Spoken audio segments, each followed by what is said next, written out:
Mark, you've decided effectively to move the workplace in a very new way, which is that you're saying that you imagine 50% of your people are going to be working from home or remotely over the next 5 to 10 years. And that's a huge decision. So let's just start with, how did you make that decision and what are you expecting it's going to look like? Well, I think it's going to be a very measured process for getting there. So I do predict that over the next 5 to 10 years, we'll be able to get as much as 50% of the company working remotely. That's not a goal. It's not like I feel like it's critical that we get to half, but it's a prediction about how much I think we will get based on the talent pools that we'll be able to have access to, recruiting outside of just the big cities, and what percent of our employees from studies and surveys that we've done have shown an interest in working remotely if given that option. And so let's just talk about the cultural piece of this, because you're going to be onboarding people. You're going to have people remote all over the country. Do you think it's going to advantage or disadvantage people? Do you think it's going to attract certain types of people who want to be in the office? There's also not just wanting to be in the office, but there's proximity to power. So if you have a boss, oftentimes you want to try to be near that boss. There's the old idea of FaceTime. Does that go away under this? Yeah, I think that there are certainly some advantages of remote work, and then there are issues that we have to deal with. So maybe I'll just go through some of the advantages first, and then we can get into the challenges at length as well. The biggest advantages, I think, are access to large pools of talent who don't live around the big cities and aren't willing to move there. And there are a lot of people in the US and in Canada and ultimately around the world who I think we and other companies that go in this direction will be able to access. We also see on the retention side, one of the top reasons when people leave the company that they tell us that they are leaving is because they want to move to a place, maybe to be with their family, but we don't have an office there. So we'll now be able to keep more of those folks in the loop, which will be in some ways even more valuable than recruiting new people because those people are already ramped up on our culture. This overall will, I think, help spread economic opportunity more broadly across the country. I think that there's a big challenge right now, which is that a lot of opportunities are only available in cities in these metropolitan areas, which means that people kind of need to choose between the lifestyle that they want and sometimes would need to move to a city and leave that in order to have good economic opportunities. But it's not clear why that should have to be the case. And I think something like remote work can help on that. There's environmental positive aspects. People are going to spend a lot less time commuting and more time just teleporting in, either over video chat or eventually things like virtual reality. And for us, our company, so much of what we do is just building products that help people feel connected and present together no matter where they are. So whether that's the main kind of feed products that we offer or things like video chat, Workplace for Enterprises, our hardware with Portal, or the longer term bets are on virtual and augmented reality that are really about helping you feel present. I just kind of feel like moving in a more remote direction and requiring our employees to rely on these tools more will help advance some of that future technology development as well. So that's a lot of the stuff on the good side. Do you imagine senior people in those roles being remote? Yeah, I think we will certainly get there. Actually, one of the big things that we basically decided as we're rolling this out in a measured way is we're going to have more experienced people be able to do this first, because we concluded that if you're a new grad at a college or haven't had a lot of experience working at a company, it's actually more important that you're at the office in person for training in order to get ramped up on how a company works and how to work with colleagues in that environment before putting you in the environment where you'd potentially be more on your own working remotely. There are a few things like that. In terms of the most senior folks, there's certainly demand on our management team, and I do think some of the most senior people will shift to work remotely more of the time. But of course, in these really senior roles, they're somewhat unique. I mean, for me, for example, I couldn't just choose to work from home all the time if I wanted. I have to go and meet with people, whether they're partners or governments, or different folks. And so I would anticipate that I'm going to spend more of my time working remotely than I did before. But I don't think that it would be feasible for someone like me or in a role like me to just work remotely all the time. I don't think But what does that's it do to but what does it do to like your executive team, Mark, in terms of I imagine on days that you're in the office, they're going to want to be in the office, and on days that you're not in the office, maybe they'll take the day from home. Yeah, and to some degree, we already have done this. We have this policy called No Meeting Wednesdays, which quickly evolved into work from home Wednesday, because a lot of people felt, hey, if I don't have to come in and I don't have meetings, then I'm going to be more efficient if I don't have to commute into the office that day, and I could just get through whatever code I'm writing or document I'm writing from home. So we already have that, and that's standardizing on people taking time at certain points has actually been a pretty good tactic. In general, I think one of the big challenges with remote work that we're all going to have to work through is the feeling of kind of building social bonds, building culture, and creativity together. People are going to need to feel like they have the same opportunities to do their best work remotely, in addition to being in the office. And they're going to need to feel like it's not going to disadvantage their career to work remotely. And those are things that we're going to have to be very intentional about how we engineer these processes, how meetings work, what opportunities people have, in order to make sure that ambitious people who really care about their career know that it's still a good decision to work remotely, and they're still going to be able to get good stuff done. So I think that there are a lot of open questions on exactly how to do this, but this is part of the reason why we're taking a measured approach and rolling this out over the coming years, starting with people who are experienced, who are high performing at the company, in order to set that tone that good kind of key leaders and folks that a lot of people want to be like are going to be moving to be remote. I think that'll set the tone, and then we'll kind of work from there in order to figure out how to open this up to more people. Mark, you were early on COVID and on moving people out of offices. You were also early on making the decision not to do large gatherings all the way through June of 2021, and you made that decision last month.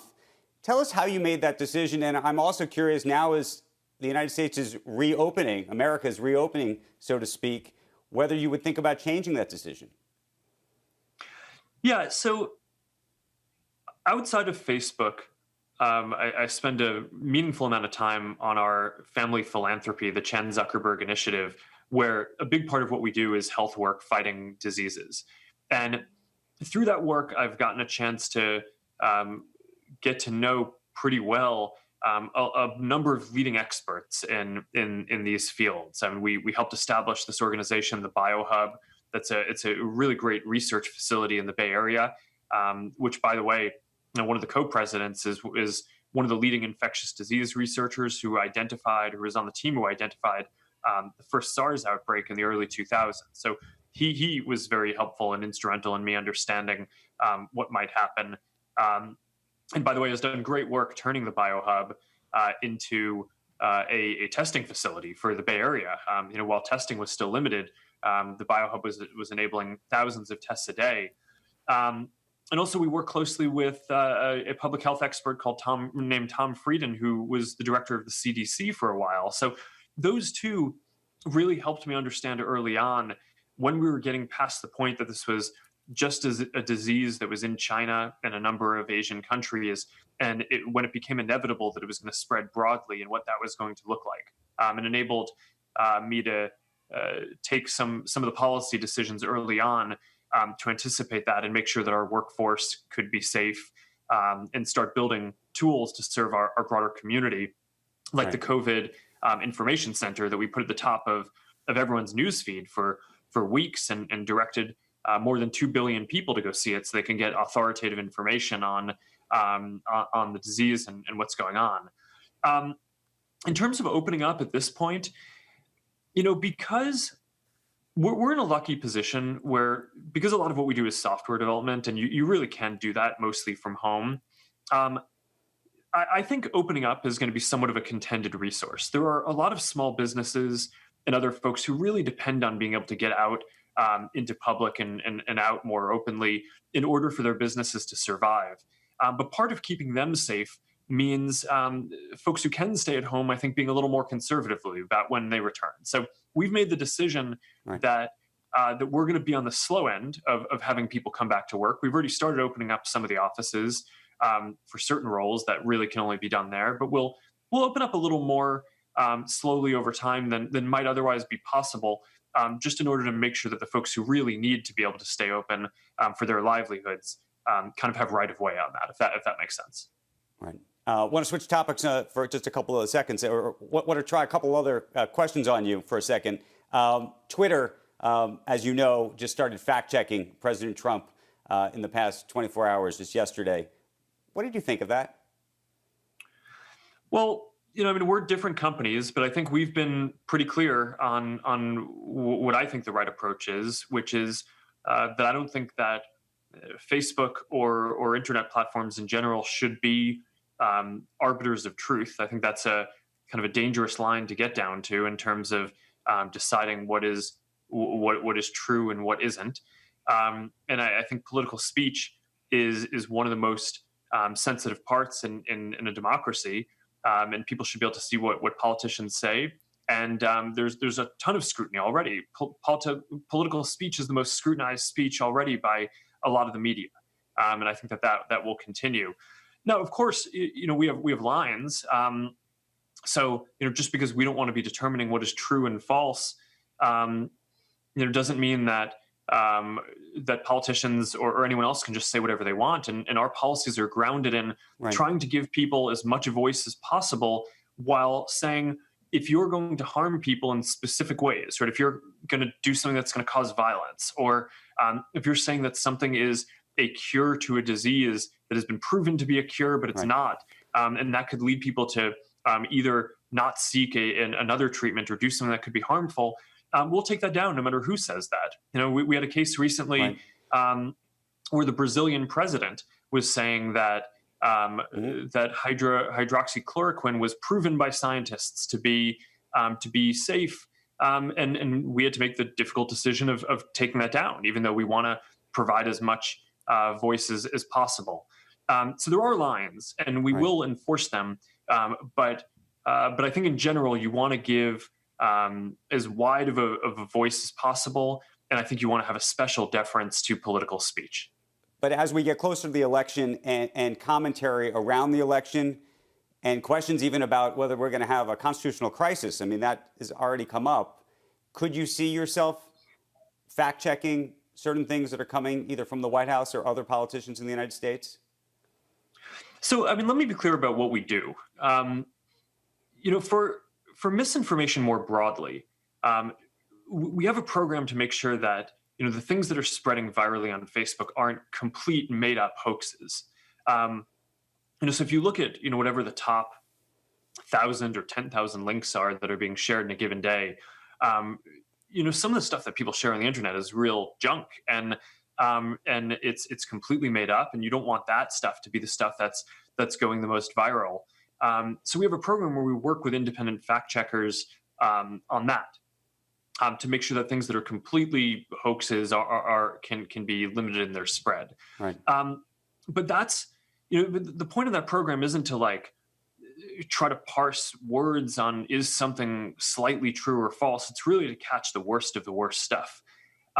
In terms of political speech, again, I think you want to give broad deference to the political process and political speech. But there are lines. If we have very clear policies on voter suppression, for example, that if you mislead people on when they can vote or how they can vote in a way that is going to have an effect where people might think that they're voting and exercising their right to vote, but actually aren't, because they show up on the wrong day or vote or think that they're voting but are doing something that isn't actually voting. Then we're not going to allow that. We'll take that down no matter who says that. And those are very clear policies. But in general, we've tried to distinguish ourselves as probably being one of the tech companies that is the most protective of giving people a voice and free expression overall.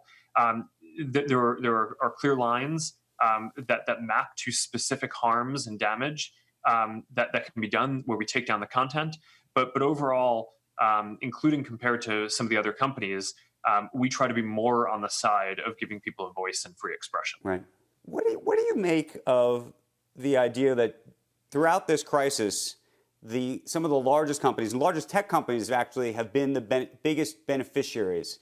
That ultimately this has accelerated the success of the big tech companies and has actually made it harder for the smaller players.